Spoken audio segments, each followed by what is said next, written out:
While I was in college, it didn't really matter who I talked to about Jesus. Almost everyone seemed pretty open or pretty okay with, chatting about his grace, his forgiveness, and his love. But I remember almost everyone, like clockwork, would start to get upset and kind of have this righteous anger whenever I would bring up those passages where Jesus asks for everything. He says, you need to give up your life. You need to die to self. You need to love me more than your mom and your dad. And there was almost kind of this how dare he attitude that would boil up when I would chat with people about that.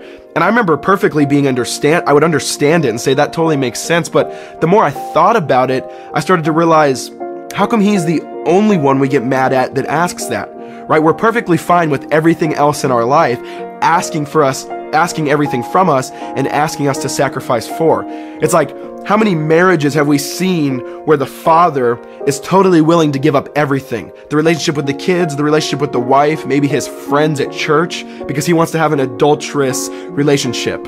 Or how many 16-year-old teenage girls do we know who are willing to sacrifice their bodies, their minds, their emotions, their friends for a boyfriend? How many people do we know that are willing to sacrifice everything on the altar of their job? And so the truth that I started to realize is, it's not that we should get mad at Jesus for asking everything from us. It's actually that everything does that. There's one thing in every single one of our lives that demands everything from us. It says, I want all of you. And what's unique is that it's not that Jesus is unique in asking everything for us, but Jesus is unique in that he actually gives up everything for us first.